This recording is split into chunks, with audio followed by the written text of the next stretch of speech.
É um assunto muito delicado, é um assunto aversivo de ser falado, é um assunto que causa repulsa, mas ele tem que ser falado. Infelizmente, é um assunto que acontece em pequena e grande escala, de forma menos ou mais problemática. Acontece desde uma exposição, desde uma adultização, crianças se portando como adultos, até crianças sendo sexualizadas de fato, né? É doentio. É doentio, é completamente doentio. Então eu convidei uma psicóloga que é especializada em casos de criança e quero fazer umas perguntas para ela.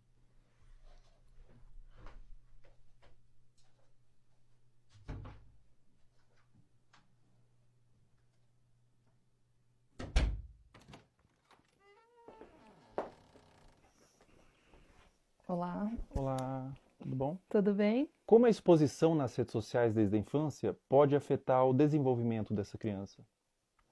A criança, ela está em processo de formação e ela precisa aprender a diferenciar o que é privado e o que é público ao longo do desenvolvimento dela. E ela acaba sendo exposta a conteúdos de adulto quando ela está num meio midiático e em redes sociais. E aí essa separação não existe mais. Ela está sendo exposta a conteúdos que não são diretamente desenvolvidos para ela, né, especificamente. E a mídia, inclusive, muitas vezes, para seduzir a criança, ela usa de elementos infantis, como desenhos, como muitas vezes o som, para atrair essa atenção. Enquanto essa criança ela ainda não desenvolveu habilidades importantes para discernir se aquilo é adequado para ela ou não. E isso acaba influenciando a formação da identidade dessa criança enquanto sujeito, enquanto pessoa, e ela acaba se perdendo muitas vezes de uma essência, que a gente fala de uma formação de dentro para fora. Essa criança busca pela curiosidade se construir, e aí ela está sendo muito exposta e vindo muito de fora para dentro. Então, entender tudo isso nos ajuda um tanto a nos colocar. Historicamente, a gente evoluiu para entender de fato o lugar da criança, a gente continua lá negando a existência dessa criança e expondo a conteúdos de adulto que não são conteúdos voltados para uma infância que seja respeitada. A partir de qual idade é recomendado que uma criança tenha acesso à internet? Até os 2 anos de idade é recomendado que ela não seja exposta à internet, a nada de tela em nenhum momento. A partir dos 2 até os 5 anos, que ela consuma 1 hora por dia, no máximo, com supervisão do adulto. E a partir dos 5 anos, isso aumenta para 2 horas, ainda com a supervisão do adulto. Essa pergunta é extremamente pertinente, né? Já vivi situações no trabalho de pais dizendo, mas a criança só come se eu coloco a tela. Adolescentes que, quando a gente vai escrevendo situações ansiogênicas, com uma preocupação excessiva, a hora que eu vou olhar, vamos olhar o consumo da internet diário, são 10 horas, são 13 horas por dia.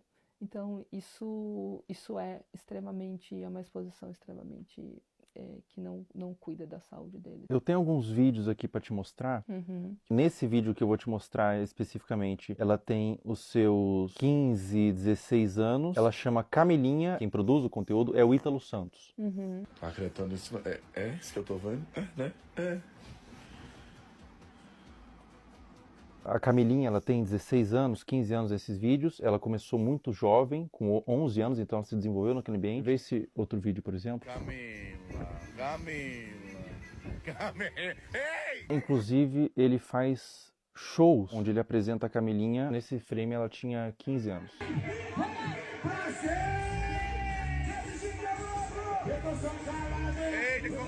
Esse último vídeo que eu vou te mostrar, a Camilinha tinha 13 anos.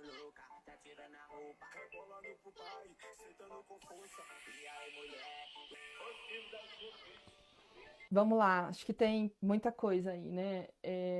Tem claramente uma utilização da sexualidade para uma comunicação, né? E isso é um risco, uma falta de repertório, muitas vezes, que pode existir, de habilidade social mesmo. E os adolescentes aprenderem a se comunicar apenas através da sexualidade. Então, isso é um ponto muito relevante. É o rompimento, a ruptura, de fato, de um desenvolvimento que curso natural que deveria ser para as crianças e para os adolescentes. Então, essa maneira de explorar a imagem, explorar o corpo, explorar a sexualidade, ela vem de uma forma muito, muito brusca, que causa ruptura, sem dúvida nenhuma, com o processo natural de desenvolvimento, de respeito de uma criança, de um adolescente. É extremamente significativo, acho que aí também tem um conteúdo entre público e privado, e isso é extremamente problemático. E aí entra uma responsabilidade de saúde pública, uma responsabilidade midiática, uma responsabilidade parental, uma responsabilidade de adultos que estão em torno disso para proteger esses adolescentes e essas crianças.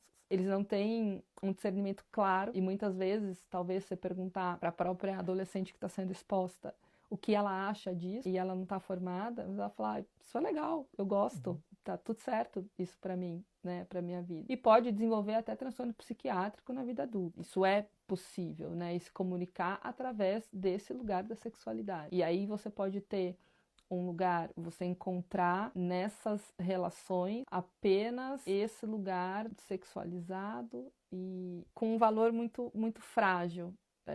Isso é muito relevante, né? Você busca essa formação de identidade através da materialidade, porque a mídia influencia no consumo, da sexualidade e não na essência. Então, ficar focado no ter e na exposição da imagem. Ela precisa sentir que ela é amada como ela é, não da maneira como os pais e os outros esperam que ela seja. Ela sentir segurança nesse lugar, então esse conjunto de variáveis que a fortalecem para ela se desenvolver em valores distantes da materialidade, da sexualidade e de algo que não protege essa infância e essa adolescência. Agora a gente vai fazer umas perguntas um pouco mais sensíveis ao que tange abuso sexual. O que acontece na mente de uma criança quando o abusador é alguém da família ou alguém de confiança? Confiança que não é de confiança, né? O que acontece, né? A criança, ela não tem claro, quando ela é abusada sexualmente, ela não tem claro que aquilo é um abuso. Existe um estranhamento da criança, porque aquilo não é algo habitual da vida dela, sobre o que está acontecendo. Mas, desde um estranho que possa ser o abusador, no caso, ou alguém da família, um estranho eu vou desconfiar mais facilmente. Alguém da família, alguém que eu confio, tá, né, tendo um comportamento abusivo, é mais difícil que eu reconheça aquilo como abuso de uma maneira clara, porque esse abusador, se eu confio, é porque ele também, de alguma maneira, se estabeleceu ali como alguém que faz coisas positivas para mim, assim como outros adultos que eu tenha de confiança, como vínculo de apego e vínculo de conexão relevante, né? Então, o que acontece é que ela fica na dúvida e o seu lugar de insegurança, porque você passou por uma situação na sua vida em que era seguro, passou a ser inseguro, né? E você não teve esse reconhecimento, demorou às vezes anos para compreender aquilo, te torna um adulto inseguro no futuro.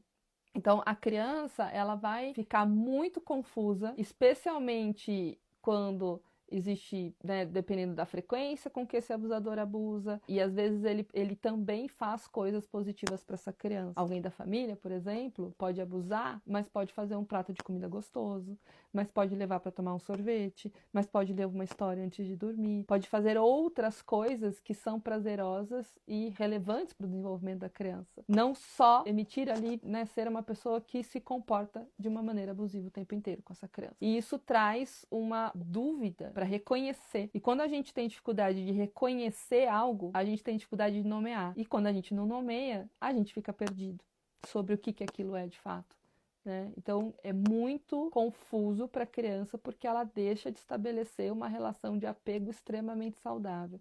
Especialmente porque essa pessoa da família deveria ser 100% de confiança, não é? E também porque o outro adulto da família, que é uma relação muito importante, não está protegendo essa criança.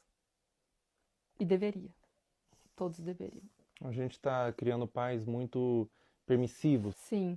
Sim, Fel. Até pensando assim, como os pais podem e devem cuidar da exposição da criança às redes sociais. Isso tem que ser muito desde o início. Eu vou te dar um celular com quantos anos? Eu vou controlar o tempo que você fica na internet. Então eu vejo pais, por exemplo, eu vou tirar sua mesada.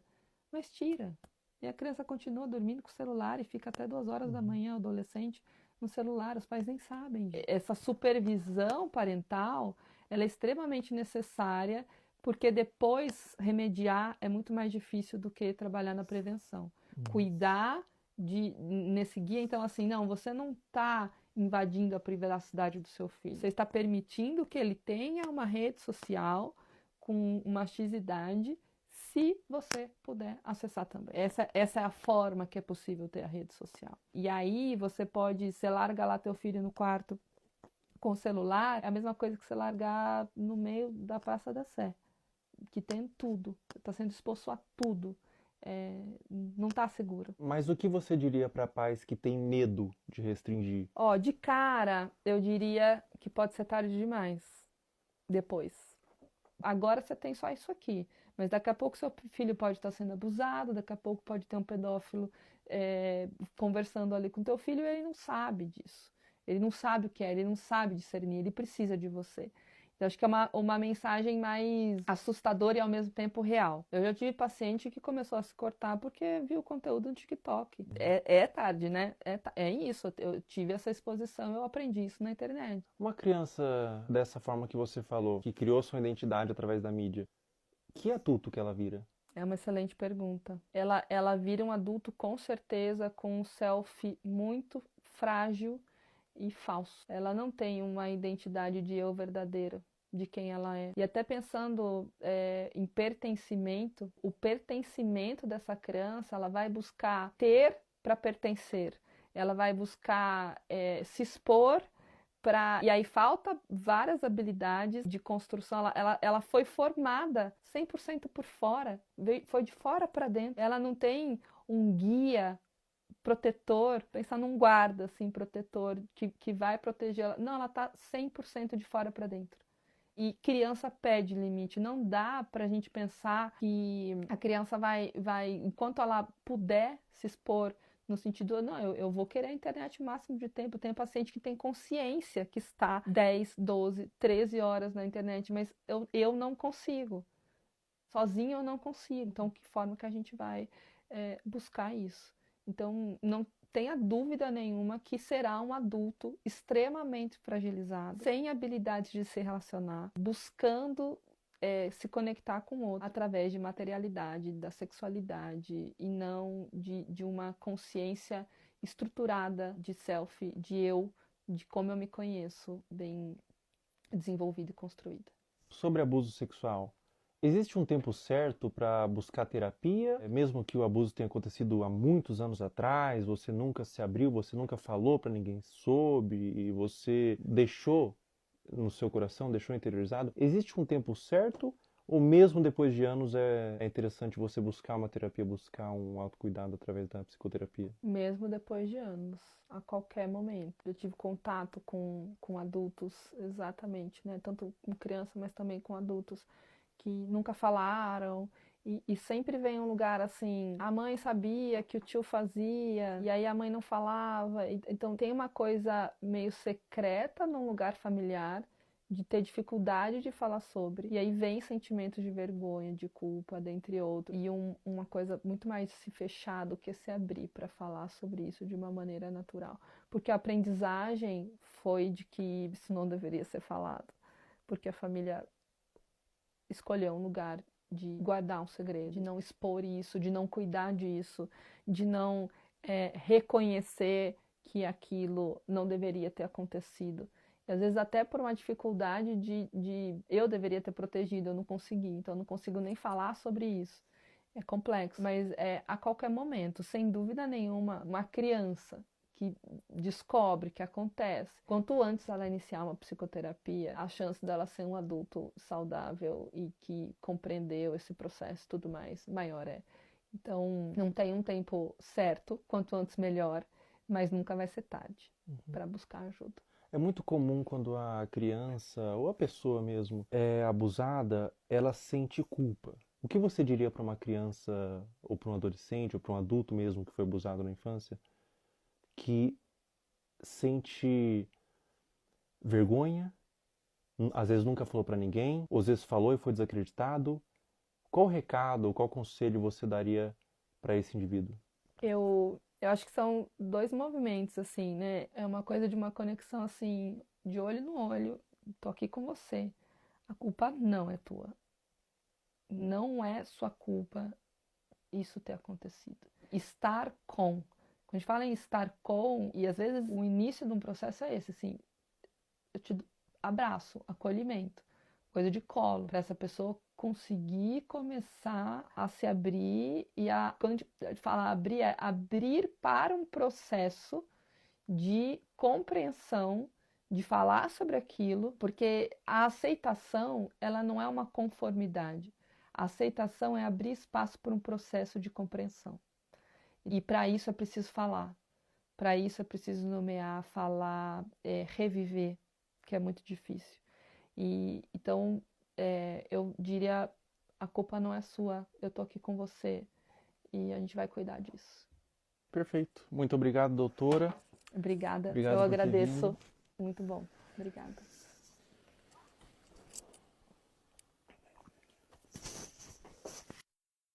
Pessoal, todo o material que vocês viram nesse vídeo que foi levantado, todas as pessoas, todos os perfis, todos os comentários, eu fiz uma denúncia formal. Está aparecendo aí o boletim de ocorrência, tudo já está à ciência da polícia e recomendo que todos vocês façam isso. Quando verem algo dessa natureza na internet, exponham, mas também denunciem nos órgãos competentes. A internet deve ser um lugar de medo para esses pedófilos. Toda a monetização desse vídeo vai ser doado para instituições que ajudam crianças vítimas de abuso. Na descrição abaixo desse vídeo, eu disponibilizei várias instituições que vocês podem doar. Qualquer quantia é válida. Diz que sempre é denunciar de forma gratuita e anônima 24 horas. Até a próxima. Pessoal, enquanto eu fazia esse vídeo, foi iniciada uma investigação contra Ítalo Santos nas promotorias de João Pessoa e Baia para apurar possíveis explorações de menores e violação do Estatuto da Criança e do Adolescente. Também foi instaurado um inquérito policial e o Ministério Público do Trabalho da 13ª Região. Além disso, o Ministério Público removeu as redes sociais de Camilinha. Se você tentar entrar nas redes sociais hoje, pelo menos enquanto estou gravando esse vídeo, aparece uma mensagem removida por decisão do Ministério Público. Um acerto para os órgãos responsáveis. Com 18 anos ela volta, com 19 anos ela entende, com 20 anos ela se arrepende. Pessoal, depois da gravação do último trecho, a Caroline Dreher deixou de morar com a mãe e foi morar com a avó. O caso ainda está sob investigação do Conselho Tutelar e há ofícios enviados ao Ministério Público para apuração. A investigação até o momento dessa gravação continua em aberto, com aparentemente mais pessoas da família envolvidas no caso. Mas não tem sido feito muita coisa. Agora, eu não consigo imaginar o dano mental que essa adolescente está passando. Meus sentimentos. Essa parte pra frente do vídeo não é importante, você pode pular. É algo que tange uma questão individual minha. Enquanto eu tava construindo o esqueleto desse vídeo, eu segui no meu perfil público, Felca0, no Instagram, todas as pessoas que você viu aqui, pra fazer mapeamento de novos conteúdos. E nesse interim, uma menina postou no Twitter que eu seguia e inventou que eu curtia todos os vídeos, colocando como se eu endossasse o conteúdo, que na ocasião foi da Caroline Dreher. O print de prova que ela fez, que o Felca curtia todos os vídeos, aparece Felca está seguindo. Isso configura difamação. Eu afirmei que era para um vídeo e ela pagou a sua conta do Twitter. Essa menina tá aqui na minha mão.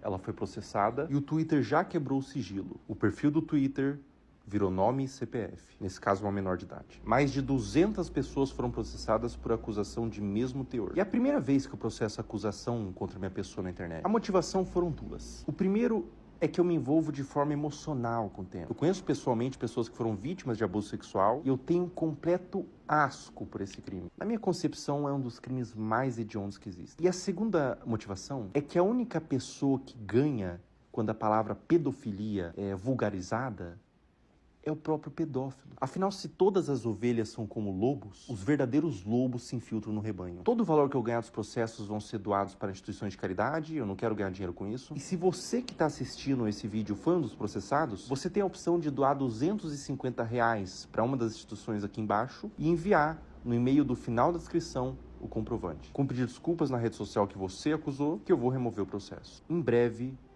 mais pessoas deixarão de ser os surnames e se tornarão nomes.